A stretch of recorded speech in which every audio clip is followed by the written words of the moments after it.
Hey, everybody, welcome back to another Motivation Monday podcast for Monday, May 6th, 2019. What's going on? How are you? Hope you had a great weekend. Hope you're ready to start this week off on the right foot. So, this is going to be our second in a series of 3 podcasts. If you missed last week's episode, we're doing a 3-part series on 3 questions that one of our listeners, Andrew, he had to interview a bunch of people on what motivates them to practice. And this is going to be the second question out of 3 that he's asking. So for this week, his question is, what motivates you to practice even when you don't want to? And I think that this is a great question because we all have those times when we don't want to practice or we don't want to do something in our lives that we know we have to do. And we know that when we do sit down to do it, the results are going to be great and we're going to feel so much better. But sometimes it's just getting started that is the really tough part. And I think practicing your instrument is definitely one of those things because there's so many times in my life where I just feel like if I can get the instrument out, I'm going to have a great practice session. But sometimes it's just getting that motivation to actually sit down, block off the time, and start. And I think that that's one of the most important parts of this. So the first thing that comes to mind is actually not motivation at all. It's something that I think is actually a lot better than motivation, and that's habit. So practicing is a habit that I have had for more than a decade, meaning that it feels really strange to me not to practice, if that makes sense. So we all know that habits are something that can be developed by simply motivating yourself to do something for a certain period of time until it makes that transition to like a habitual behavior that we kind of do without even thinking about it. And I think for me, practicing and working on music has reached that point because, as I said, I've been practicing, more days than not for upwards of probably 15 years at this point.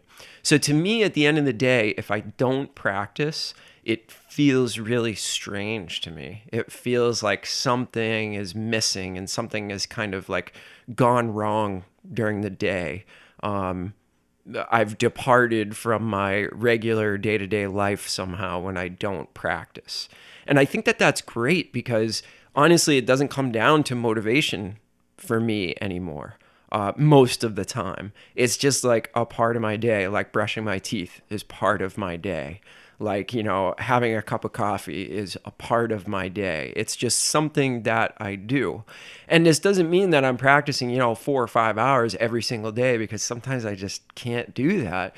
But even if I get 15, 20 minutes of like really actually practicing and thinking deeply about music, I'm happy. I feel like that part of my day has been accomplished. Of course, I would love to have a lot longer than that, but that's a really, really important thing. Habits. That's it. To make practicing and playing your instrument and thinking about music a habit, that is going to be better than any motivation that you can honestly muster for yourself. So try to turn practicing into that habit. And I forget what the science behind habits is. They say it's like, 28 days or 60 days, or I really don't know the number, but if you can honestly drum up that kind of intrinsic motivation for yourself to practice, let's say that it's 60 days, right? So to do it 60 days in a row, not missing a day, then it's going to become that part of your life and you're going to actually feel really strange if you don't do it every day. So that's my first answer to that question, is that it doesn't really come down to motivation at all. It's habitual behavior, which I really kind of like because I can't always motivate myself, but the habits do come in handy for sure. And we all know how powerful those habits can be. There's good habits and bad habits, and they're equally as compelling in our daily lives. So this is a really good habit that you could develop for yourself, is practicing every day. Now, of course, even though I do have this habit of practicing, there are days when I encounter a lot of resistance from myself that I just don't want to do it. And I think we have those days. And when it comes down to those times, I really try to be a little bit of a drill sergeant with myself and kind of talk to myself in a little bit of a tougher way.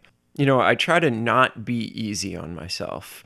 I try to take a step outside of my current outlook on things, my current attitude, whatever is causing me not to want to pick up the instrument. And I try to almost picture myself like a really mean teacher or somebody who really doesn't take crap from their students and pushes them like a drill sergeant would, right? I mean, if you are in boot camp in the Army or something like that, you're going to get a lot of outside motivation, whether you like it or not. So I try to almost be that drill sergeant for myself and say, hey, you know what? You're taking a very, very short-term, pleasure-centric view of what you would like to do today that is not going to pay off in the long term. So you better get over yourself. Yeah, I know you might be tired. You might be thinking about some other things that you think are more important, but this is the single most important thing in your life. And, for you guys out there, it's probably not the single most important thing in your life, but for me, it is. The single most important thing that I've got to do is be better at my instrument and always trying to learn new things. My kind of whole professional life relies on that.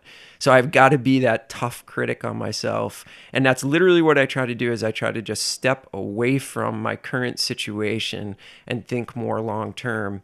And I almost try to think from a different point of view where none of my emotions and none of my wants are involved anymore. It's a cold, hard fact of, are you getting it done or are you not?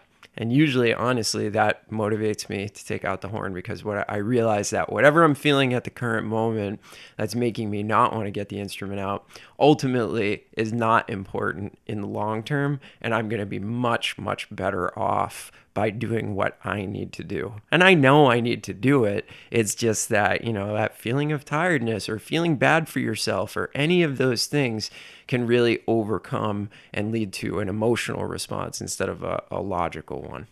So that's it. Those are kind of the two things that overcome my resistance to practicing sometimes.